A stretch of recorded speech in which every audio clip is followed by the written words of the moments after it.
今天呢，要来介绍的就是现在讨论度最高的 Manus AI， 它最强的就是现在时下最夯的代理人模式 Agent Mode。你就是把它想象成它就是一个工具人就对了，你可以指使它做任何事情，帮你上网找资料啊、订饭店啊，然后帮你使用任何的工具，简直就是神灯精灵的感觉哦。所以今天呢，就来带大家看看这个 Manus AI 到底有多神。首先，第一个呢，我要来讲让我最惊艳的功能，就是我用过了这么多的 AI，Manus AI 是唯一让我看到付款页面的 AI。就是我今天要订任何东西，它真的让我看到付款页面，而且它还可以直接帮我输入我的个人资料。如果我告诉他的信用卡号，搞不好它真的可以直接帮我付款呢。那我们现在先看一下，就是它实际操作的画面了。就是它的首页呢，跟其他的 AI 其实是差不多的。点进来这下面呢，它有非常多个选项，就是它全部的功能这样子。那订饭店的例子呢，例如说我这边就是非常明确的叫它帮我查询这间饭店它在8月的最低价，然后订房，它就开始帮我比价。然后它实际上呢是真的有去这间饭店的官网，然后 Agoda 跟 Booking.com 去帮我比价。它最后呢就给了我这一份报告，然后我有指定说我要套房。所以他就有帮我把这个套房的价格列出来，像这边呢 ，Booking.com 最低价650，然后 Agoda 这边呢最低价682。就是 Manus 它有一个虚拟的电脑，然后它可以使用这个电脑去上网，然后它使用的浏览器是 Google Chrome。然后你去看他在点那些页面的时候，你会觉得超级奇怪的，因为他就很像是一个真的人在用电脑，就觉得有点恶心。然后接下来他比价完之后就会告诉我结果，例如说他这边就有 Booking.com 的价格啊，然后 Agoda 的价格等等的，他就直接问我说要不要帮我订，然后他就说你可以提供你的个人资讯，然后他就可以帮我订这样子，所以我就告诉他的一个假的电话还有 email， 结果呢他就真的就是进到 Booking.com 的那个购买页面，然后把我的资料填进去，然后最后呢他就是已经停在这个画面，他就是已经要开始付款了。那这边呢，我就没有继续下去了，因为就是要提供一些比较私密性的资料，我就没有继续。但是你不觉得很夸张吗？就是它是真的可以做到这个地步。如果它今天是一个就是完全安装在你电脑上面的版本，搞不好你就可以试看看。接下来他也说我可以直接接手这个浏览器来完成付款的步骤，然后我就可以 take control。就是我可以去使用 Manus 它的这个虚拟电脑，其实它在工作的任何一个步骤，你都可以直接插手去完成哦，好恶心哦！就是 Manus 它已经帮我进到了这个页面，那我就可以继续完成接下来的订购步骤。但是当然，你就是不知道说这个浏览器或者这个虚拟电脑它里面有没有串到其他资料啊什么的。它就是真的可以帮你订东西耶，然后你还可以去订高铁啊，然后一些交通住宿什么的，不可思议，对吧？再来下一个要给大家示范的是资料搜集，还有制作报告跟网站。那用 AI 来搜集资料还有制作简报呢，其实已经不稀奇了。但是说到数据分析呢 ，Manus 还是真的第一个我看过可以做数据分析的 AI， 就是目前呢这个功能最完整的一个 AI 哦。我们直接来给大家看一下这个成果的部分。首先呢，先给大家看一下我的考题哦，就是我的考题是给了他一张 Excel， 然后这个 Excel 呢，就是一般人日常记账的那种感觉，就是非常的混乱，然后所有的数字都是随意排列的，完全没有分类啊，然后也没有加总，就是什么都没有，只有项目跟金额。然后我就把这个 Excel 丢给了 Manus。接着我的提示词大家看一下，就是我请他帮我分析这个月开销。然后接下来还蛮重要的2句话，就是把所有分类跟细项列出，因为我要检查你有没有算对。为什么我会这样写呢？就是因为我发现，就是你没有这样写的话，它可能就会糊弄其中的一些步骤。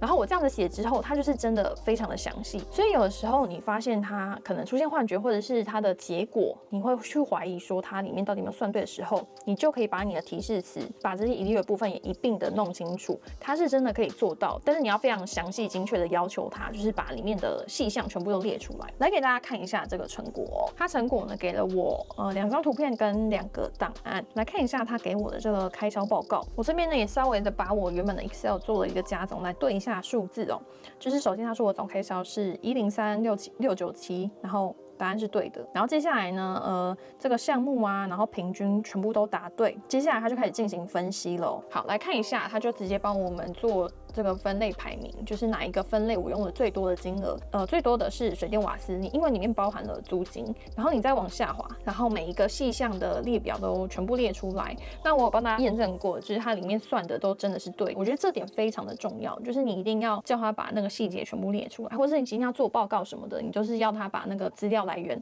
都把它整理起来，因为这样子你才可以去验证说他今天有没有在那边乱讲话。然后呢，所有的细项、所有的分类都非常的清楚的列出来，然后所有的占比什么的，这个等一下我们会讲到它的图表，它的图表超强。接下来呢，他就开始进行一些深度分析跟建议哦，就是哪部分比较高啊，然后哪个部分可以就是减少开支什么的，就是进行一些优化的建议，真的很夸张哎。就是你今天，例如说你有开小公司，或者是你今天觉得你想要追踪一下你自己的花费，那你平常记账什么的，可能有些人会用 App， 或者是像我自己可能就是用 Excel 的方式，那我就可以直接丢进来让它进行分析，超级方便哎。这还没结束哦。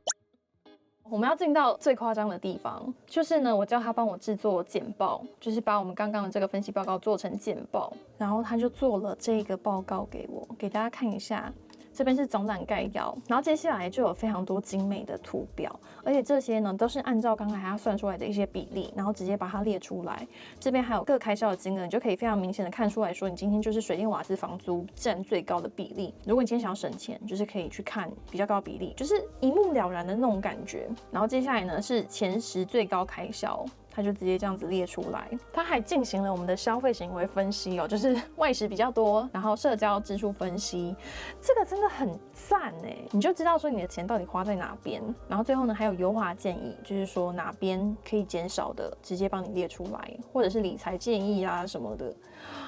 我真的非常需要哎，而且做简报还没结束哦，它还可以架网站。今天我的提示词就只是帮我制作精美的网站，那我们来看一下他最后给了我什么网站哦，这个网站是任何人都可以点进去的哦，他就是直接帮你架好。就是他写完那个网站的时候，他会问你说要不要直接帮你就是上线架到一个网域这样子，然后你就是点好的话，他就给你一个网址，所以这个网址是所有人都可以进去的，然后这些按钮全部都可以按。我跟你说，我觉得这个网站做的真的超级精致的，而且他等一下大家会看到，他做的每一个网站，他知道主题是什么，所以他用的那种模板啊，或者是他设计感都是完全不一样。这个是以前我们在用 AI 做简报或者是网站的时候完全不可能会发生的事情，因为他可能就是，例如说我用 Gemini 做类似的网站好了，它可能模板就是差不多，可能没有什么变化。可是 Manus 的这个呢，等一下大家可以比比看，他做出的网站不同的主题差异是非常大的，就很不错我觉得他做的非常的不错。我觉得数字分析啊、资料分析这一点，我会特别摆在第一个讲，就是因为以前我用其他任何的 AI 呢，它都会变成吹牛大会。就是他做出来的结果，可能里面很多数字它就是出现幻觉，然后就是随便他吹，就是很明显就是睁眼说瞎话。可是 Manus 真的是第一个我用到，你叫他去每一个细项写出来，让我自己验证的话，他就会做得到。所以这个是之前从来没有看过的。好，那我们讲完这个数字分析之后呢，我们来看一下其他资料收集的部分哦。这边我们来看看他规划旅游的能力吧。就是之前我们不是教大家深度研究来规划旅游吗？现在这个 Manus 也是不得了哦，就是一样呢，我就是请他日期给他，然后人数给他，还有预算什么的，全部都跟他讲。之后呢，他就会帮我做出一个非常精美的旅游报告。我们来看一下，他这边呢给了我5个档案，但是你也可以要求他就是集中在一个档案就好了。他这边是有分主题啦，就是餐厅一个档案啊，住宿一个档案。里面呢，他就是会直接把那个日程全部都排出来，就是什么时间要去哪一个地方。然后我觉得他很棒的就是他有这个出发前检查清单，他这边呢有预定确认，这个部分非常的重要。他在里面的内文呢也会写说哪些门票他非常建议你先订哦，因为非常的抢手。还有一些特别提醒啊，或者是24小时的联络电话，就是很贴心，你不觉得吗？然后他还有推荐餐厅啊，推荐餐厅，还有他的理由，还有他的住宿建议。我觉得住宿建议这个非常重要，就是因为你去一个人生地不熟的国家，其实哪些区是好区，哪些区是比较不好的区，你其实不太了解。那利用这个方式，你就可以很快的知道说你最好住在哪一区，不然有的时候误打误撞，可能住到一些就是环境比较复杂的区的话，就会影响你旅游的心情。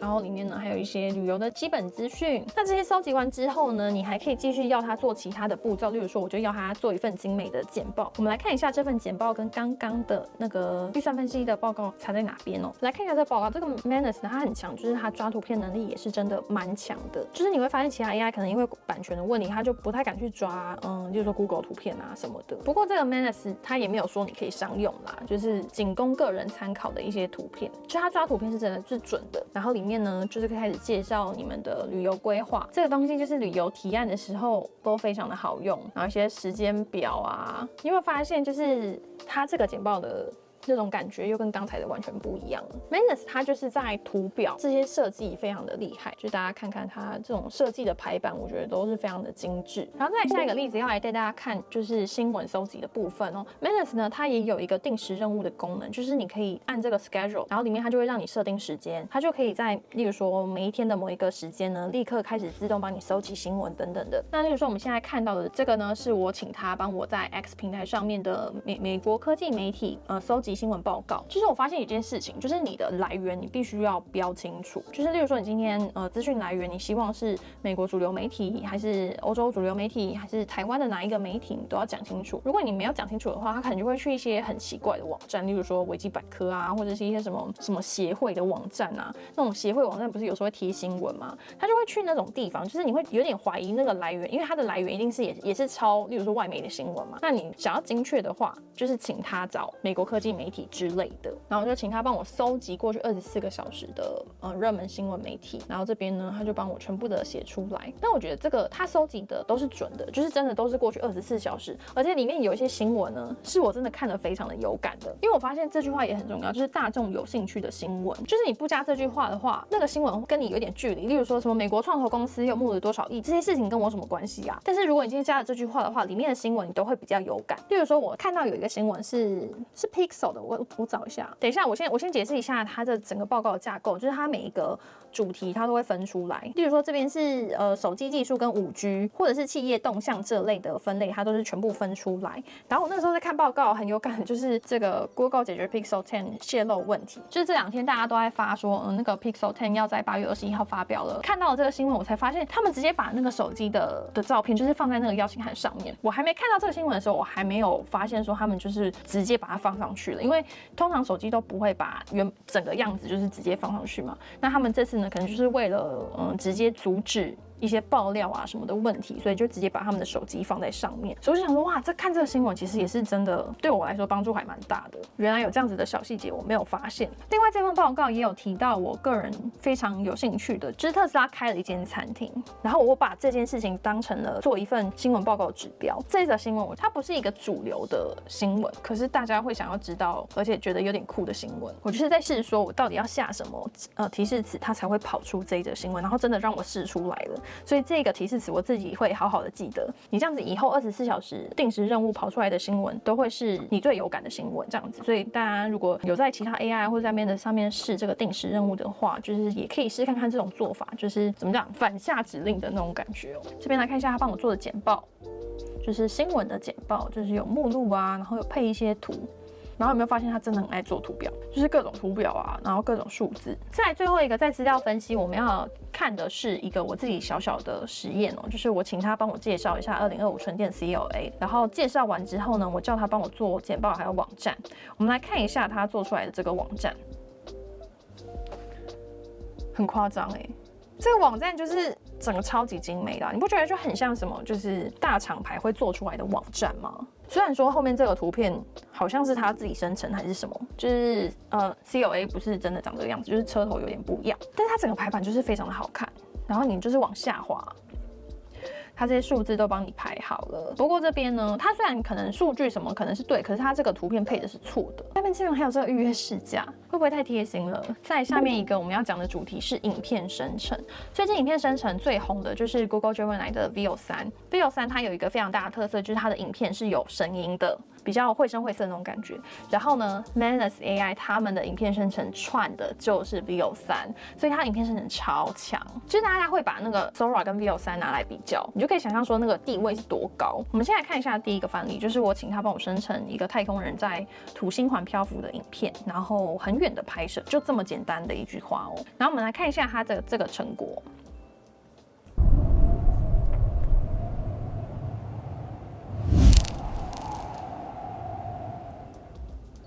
我觉得这部影片的效果非常之好，就是首先它非常的稳定，就是生成影片最麻烦的就是它很不稳定，可是这一部是真的，我觉得是 OK 的。然后它的主题也非常切合我的要求，然后它的配音我觉得也 OK， 就是它可以生成这种画面，我觉得再多生几个它就变成一部短影音，就是真的是可以直接用的一个片段，就是任何画面你现在都可以直接生成了。然后再下一个例子呢，是一个鲸鱼在海里有叫声的影片，来看一下。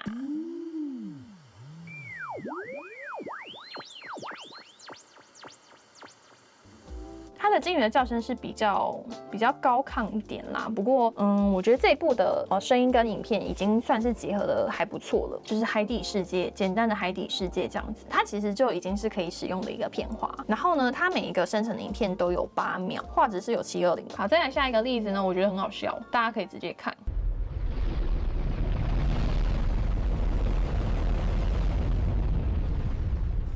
对，这个就是哥吉拉在巴黎塞纳河走动的一个影片哦。然后我非常喜欢它的部分呢，就是它在踩那个河水的时候，它是真的有那个泼溅的声音、泼洒的声音，就配得非常的好。然后加上那个哥吉拉，它其实有发出一些就是轰隆轰隆的声音，所以就还不错。影片生成就是那么好玩，你就是可以让一些不可能会发生的事情，就是真的发生。再下一个来看到呢，Manus 还有包含 Veo3自己本身也是可以把图片转成影片的。就例如说，我现在给了它这张图片，然后我就可以让它的这个模型的手动起来哦，就是像这样子一个非常简单的影片。那这个影片它本身是没有声音的，我非常的 appreciate 它已经很稳定这件事情，就是影片生成很容易不稳定，就是什么多出很多只手啊什么的。但是 Manus 配 Veo3这个组合，我觉得已经算是市面上相对稳定生成影片的模型。再下一个来看，就是 Manus 它其实有超级多功能，我们今天讲不完。可是这个我觉得也蛮实用的，就是它可以直接把文字转成语音，而且超级简单。你在给它下指令的时候，其实你不用特别去按什么按钮，你就直接非常白话文的告诉它你现在想要做什么事情就好了。我们来听一下它的结果。今天来测试一下 Manus 做简报的能力、图表能力，最重要的就是它还可以文字转音档。这个效果超好，他讲话声音品质是非常自然的，就是你会觉得他很像真的人在讲话。因为现在其实有很多声音的模型，有时候你一听就知道，就是太死板或僵硬什么的。但是这个转出来的音档，我觉得超级 OK 的。就是我知道现在有很多 AI， 他们对中文的这种自然程度还是没有到那么好，但是 Manus 现在表现起来，我觉得很不错。然后另外呢，还要讲到 Manus 有一个功能叫做 Playbook。那 Playbook 呢，比较像是使用的那种指南，就是例如说你今天要做一件事情，它的步骤是什么，那你就可以在这个 Manus 里面直接输入说你想要制作关于什么事情的 Playbook， 它就会把这个步骤巨细靡遗的告诉你。例如说我这边呢是要它帮我生成如何使用 Manus 的 Playbook， 然后它就帮我制作了一个非常深度的一个研究。来看一下这份文件，就是它首先会有目录啊，然后下面呢就是开始分每一个主题，那可能稍微快速的介绍一下 Manus 是做什么用的，然后接下来就开始教你要怎么使用 Manus。我觉得 Playbook 很大的一个作用就是教你怎么做或者是使用某个东西这样。那最后一个部分呢，我们来讲一下Manus 它的订阅制哦，它的使用权限跟其他 AI 是有点不一样的，就是 Manus 它本身是扣点制的。所以大家看到右上角这边是有一个点数的栏位，就是看你的任务大小呢，它会自己去计算说它要扣多少点数。例如说比较大型的这种报告呢，就会扣到1000点，那一些比较简单的任务可能就是100-200点这样子。所以呢，其实 Manus 是比较不建议你拿来纯聊天，或者是问一些非常简单的问题，因为就是会有点大材小用的感觉。它就是一个工具人，你就是好好的利用它就对了。接下来一个超级重要的问题就是这些点数要从哪里来呢？我们来看一下它的订阅制哦，就是 Manus 它有分4级的订阅。然后如果你是免费的话呢，你还是可以使用的，就是你每天有300点可以使用，然后你也可以设定一个定时任务啊，然后一个多工任务，再来一些很好用的功能，就是说做简报、做网站什么的，你就是多少还是要订阅这个基本方案啦。那当然越高级呢，你就可以使用越多的额度，而且它的额度呢是有分每月给你多少，然后还有每天固定更新的一些点数，例如说基本方案它每个月固定会有1900，然后每天都还会有另外的300的点数，然后它这边呢也有限时优惠哦，就是你现在购买这个方案，它还会多赠送你1倍的点数。那看到这个点数呢，大家其实不用担心，因为我们今天呢要来办抽奖，而且呢是 Pro 版资格哦。Pro 版呢它就是可以用到爽。你一个月就是有4万多，你想要生成影片什么的，就是随你玩，直接获得这个价值199美金的 Pro 版资格，换算台币大约是6000块，放在资讯栏，大家可以直接去点击参加抽奖。而且呢还没结束哦，就是在1个月内，大家如果去点击资讯栏里面的注册链接的话，还会额外获得1000的点数。所以如果你今天听完之后觉得还蛮好玩，想要去试看看的话呢，就可以去点击那个注册链接，然后去注册看看，玩玩看，觉得好不好用，然后可以在下方留言分享你的心得。我其实自己是是非常惊艳的。比如说他分析数据啊，然后生成影片啊，然后制作那些网站什么的，我觉得超级厉害。那其实 Manus 它更新速度非常之快，它几乎每个礼拜都有新功能，就是1个月之前看到它的功能跟现在的功能是完全不一样，然后又更厉害的。所以大家可能看到这部影片的时候，搞不好又有什么很好玩的新功能推出也说不定。而且我觉得它使用起来非常的直接，然后门槛非常低，你就是直接白话文的输入说你想要它做什么，它就会自动去帮你执行这些任务。而且它的任务呢是非常多步骤的，就是它可以执行非常多的步骤。所以呢，有些比较难的任务，其实它可能会花你可能3到5分钟之类，也没有很久啦。然后你就看它在那边用它自己的 Chrome 在那边点来点去，就还蛮好玩的。所以如果大家想要试看看这个 Agent Mode 就是代理功能的话呢，就可以来试玩看看，然后再告诉我你觉得如何哦。但是还是要提醒大家，就是个人资料一些比较私密的资料还是不能告诉他。好，那我们今天介绍就到这边，我们就下部影片再见喽，拜拜。